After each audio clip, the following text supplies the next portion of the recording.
ever driven alone at night, when the world outside your windshield feels too still, too quiet, and the darkness seems to move with you? They say the roads remember. Every scream, every accident, every shadow that vanished into the fog. Some drivers swear they've seen things standing in the middle of the highway. A child staring without eyes. A woman crawling out of the river, drenched and trembling. Others meet faces painted with smiles that aren't human. Some don't make it home at all. Tonight, we're taking you across 7 true stories each one. Recorded, witnessed, and left behind on forgotten highways around the world. These are not ghost tales. These are what happens when the living cross paths with something they shouldn't have seen. Welcome to the channel, where real terror hides in plain sight. Subscribe before the lights go out, because the next sound you hear might not be your engine, it might be something whispering your name from the back seat. It began with headlights cutting through the Australian night. The Hume Highway stretched ahead like a black ribbon under the moonlight, empty, endless, and silent. Mitch Kuhn was driving home with his mother after a long day at a racing event. The steady hum of the tires, the only sound in the car. It was just past 7:40 p.m. when the calm broke. In the glare of his high beams, a small figure appeared. A child stood frozen in the middle of the highway, wearing a blue parka, staring directly into the oncoming lights. Mitch barely had seconds to react. Swerving wasn't an option. He was towing a heavy trailer behind him, and a single wrong move could have flipped the entire vehicle. He gripped the wheel, praying the figure would move. But it didn't. At nearly 60 miles an hour, he passed within inches of what looked like a boy. For a heartbeat, he thought he'd hit him. Then the rearview mirror showed nothing but darkness. Panicked, his mother called the police. Within moments, officers promised they were dispatching patrols to check the area.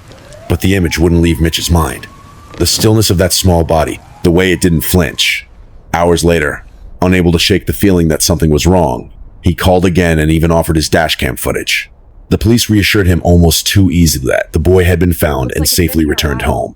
Relief washed over him. That night, he posted about it on Facebook, saying he'd never felt such sickness in his stomach, but now he could finally breathe again knowing the child was okay. Except the next morning, the story took a horrifying turn. The New South Wales police issued an official statement saying they had searched for nearly 8 hours that night and found no one. No child. No footprints. No trace that anyone had ever been there. Mitch's dashcam video went viral, freezing that moment forever. A faint outline of a childlike figure, standing still in the dark, bathed in headlights. People debated whether it was a hoax, an illusion, or something not quite human. Some said it was a spirit reenacting its final moments. Others believed it was a real child who vanished before help could come. Mitch still swears by what he saw. The question that keeps him awake isn't what he saw, but where that child went. Half a world away, another driver would soon face her own nightmare. It was 2:30 a.m. in Belmont, Michigan, a cold night near the Rogue River. A TikToker named Mali was heading home with friends after a night out. Their laughter filled the car until one of them gasped, "What the hell is that?" Something was crawling onto the road ahead. A pale human shape, soaked and shaking. The group screamed, their headlights catching a woman's drenched hair plastered against her face. She was waving or maybe hitting her head. No one could tell. They sped past, then turned around, hearts pounding, to see if she was still there. She was, sitting on the wet asphalt, sobbing silently, clothes clinging to her skin in the 40-degree air. When they looped back again, she had collapsed completely. The group hesitated. Was this a trap? The kind of setup where good Samaritans end up dead? They stayed inside the car and called 911. Police and paramedics arrived within minutes, loading the woman into an ambulance. When Mali returned to the scene later, she noticed claw marks in the mud near the riverbank. It looked like someone had dragged themselves out of the freezing water. The next day, police located a car parked by the river belonging to a woman named May, a 28-year-old student from Kalamazoo, 60 miles away. She'd been missing for 2 days. At first, everyone assumed she'd been attacked or kidnapped. Her friends told officers she had recently confided about feeling stalked by someone, that she felt watched even in her own apartment. But after further investigation, police discovered she had driven herself to Belmont. When she finally recovered, May said she didn't remember leaving home, didn't remember driving, didn't remember falling into the river. Doctors diagnosed her with a dissociative fugue stata rare psychological condition where extreme stress causes a person to lose awareness of who they are. They wander, sometimes for days, building new routines until something snaps them back. For May, it was the freezing shock of the Rogue River. She must have crashed near the water, climbed out, and wandered onto the road where Mali's group found her. Even knowing the explanation, the footage from that night still chills anyone who watches it. The way May appeared under the headlights barefoot, trembling, drenched, her eyes empty yet pleading. For a moment, she looked less like a survivor and more like something that had been pulled from the river itself. The sound of her faint sobs on the dashcam video echoes through the darkness, a reminder of how fragile the line is between the living and whatever waits beyond. 2 roads, 2 encounters, 2 moments when the world behind the headlights stopped feeling human. Sometimes what haunts us doesn't live in shadows, it walks straight across the road, staring back before vanishing forever. It was October 12th, 2016, when a quiet night out in Sheffield turned into something out of a nightmare. A family was driving home from the Drawbridge pub after a cheerful evening, laughter still echoing inside the car as they rolled down an empty stretch of Grange Mill Lane. The streets were deserted, washed in the orange glow of distant streetlights. Then, without warning, a figure stepped out from the shadows. A clown. He stood motionless in the center of the road, his painted grin frozen, his gloved hand waving slowly at the car. For a second, the family thought it was some kind of prank. Then, the clown began running toward them. The driver slammed the brakes and tried to reverse, but the clown lunged forward, sprinting full speed, blocking the path. His wide, red smile stretched into something grotesque as he banged on the hood, laughing silently. The family's screams filled the car as the driver floored the accelerator. The clown jumped aside at the last possible second. If he had been even half a step slower, he would have been crushed. The family didn't look back. They sped through the intersection, shaking, hearts pounding in disbelief. But this wasn't an isolated prank. Just 3 days earlier, a man named Simon Chiney had been attacked in public by another clown armed with a knife. Simon survived, but his right hand was slashed so severely that it was left permanently disfigured. The attack went viral online, spawning a terrifying wave of copycats. All across the UK, people dressed as clowns began jumping out at strangers, some armed, some laughing hysterically. It became known as the killer clown epidemic, with police departments receiving more than 20 reports a day of people being chased or threatened by costumed figures. What began as a prank turned into something darker, something primal.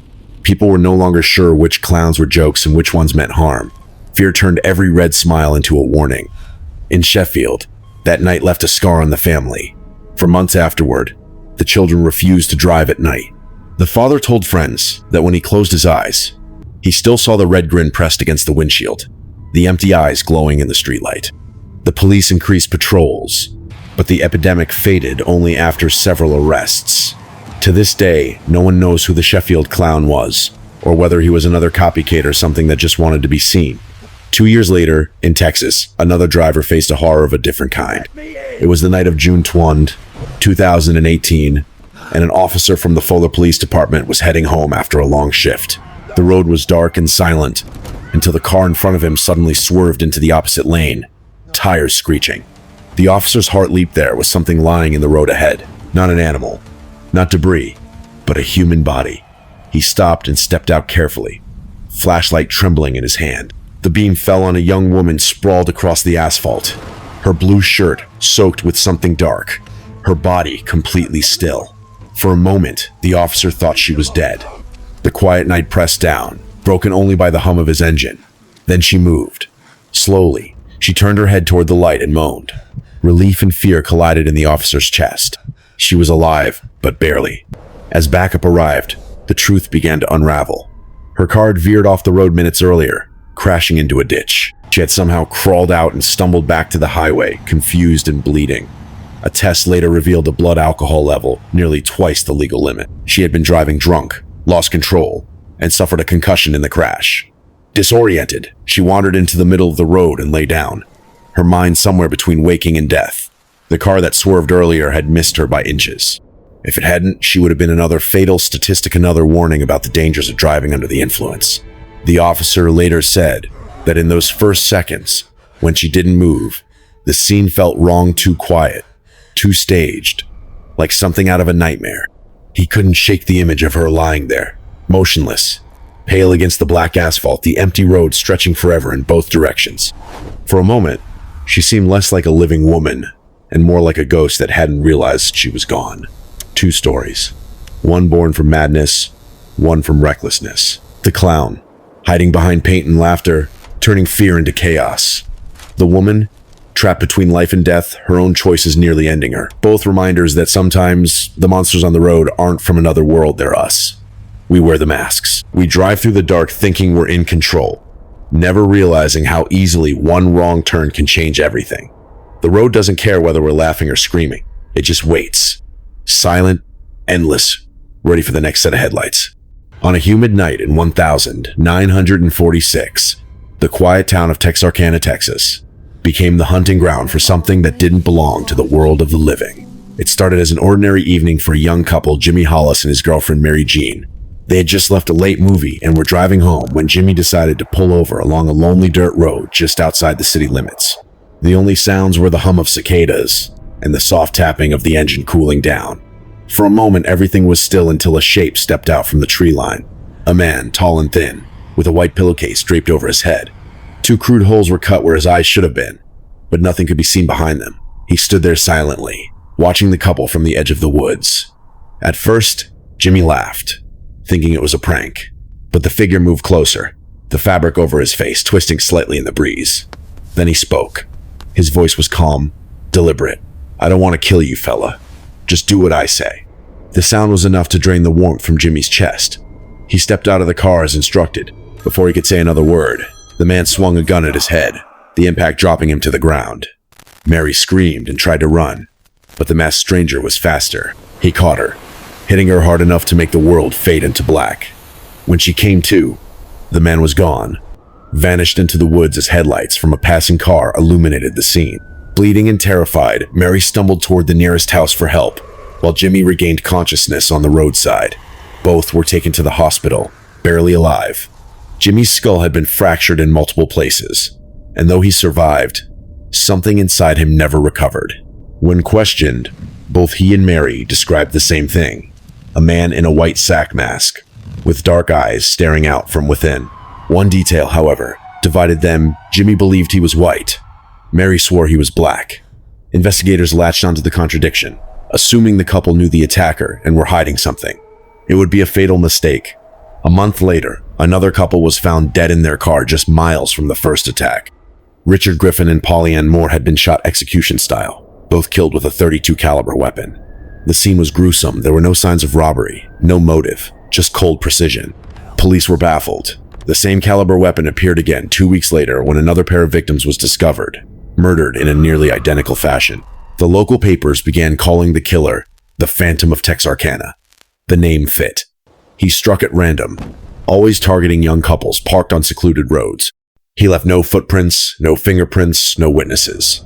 The town fell into chaos. Residents locked themselves indoors after sunset. Teenagers stopped going out. Local hardware stores ran out of padlocks and window bars. The mayor issued curfews, and the streets that once carried laughter and music now echoed only with the sound of police sirens. Rumors spread faster than facts. Some claimed they saw a figure lurking near the fields at night. Others swore they heard knocking on their doors, followed by silence. Fear had a face, now a white, faceless mask. The FBI joined the manhunt. Hundreds of officers combed the woods, scouring abandoned barns and hunting shacks. They interviewed drifters, convicts, even war veterans suffering from shell shock. Everyone looked suspicious in those days, but the Phantom stayed one step ahead. He watched, waited, and chose his next victims with terrifying precision. One investigator later said that chasing the Phantom was like trying to catch smoke with bare hands. Then, a strange break came months later. A string of stolen cars matched the timeline of the murders. Each was found abandoned near the crime scenes. Following this lead, brought detectives to a man named Ewell Swinney, a known car thief with a violent record. When officers finally caught him, his first words were chilling. "I know you're here for more than just stealing cars." It was an admission without details, enough to make every investigator's blood run cold. His wife later claimed that he confessed to the murders in private, describing the attacks in vivid detail. But spousal privilege laws of the time prevented her from testifying in court. With no physical evidence linking him to the killings, prosecutors had no choice but to convict Swinney for car theft. He was sentenced to life in prison, but never for murder. Until his death in 1994, he denied any connection to the Phantom of Texarkana. The murder stopped after his arrest, yet no one could say for sure whether the nightmare ended because he was locked away or because the Phantom had simply moved on. Over the years, the legend grew. Some said the killer was a soldier who couldn't adjust to life after the war, reliving violence in the shadows. Others believed it was a police officer, hiding behind his badge. A few whispered that it wasn't a man at all, but something elsey. Restless spirit born from the violence of the time. Even now, on quiet Texas nights, truckers report seeing figures standing on Old Lover's Lane, staring blankly at passing headlights. Sometimes, when the air is heavy and the trees go still, people say they hear the faint rustle of fabric and the crunch of boots on gravel. A white shape in the dark, 2 empty eye holes, watching, waiting. The phantom never spoke again, but his silence still echoes through Texarkana, a reminder that monsters don't always stay buried. They wait for the night to fall. The night was black as ink on January 8th, 2024, when a lone truck driver found himself in the middle of nowhere some 60 miles south of Perth, Western Australia. The highway stretched endlessly before him, a silver line under the cold moonlight. It was close to 11 p.m., the hour when even the wildlife goes silent. He'd been driving for hours, the low growl of his engine his only companion. Then, in an instant, the rhythm broke. Up ahead, 2 figures emerged from the darkness, dragging something across the road. He hit the brakes, the tires screaming against the asphalt. The truck swerved, the trailer swinging dangerously before he regained control. His headlights caught a glimpse of what they were hauling, something limp, heavy, and horrifyingly human in shape. The figures froze, their faces hidden by the shadows. Then, as the truck skidded past, they vanished. Not ran, not hid, vanished. When the driver finally stopped and stepped out, there was nothing. Just the sound of the wind and the ticking of his cooling engine. No footprints, no drag marks, no sign that anyone or anything had been there. Later, when he reviewed the dashcam footage, his stomach turned. Frame by frame, the video showed exactly what he'd seen: 12 human silhouettes, pulling what looked like the legs of another person, wearing shorts and dark shoes. Online, theories exploded. Some said it was a crime in progress, 2 killers disposing of a body. Others believed it was something darker, a vision, a trick of the night, a haunting replay of an old murder. Skeptics claimed it was an animal, maybe even a prop, but the footage told a different story.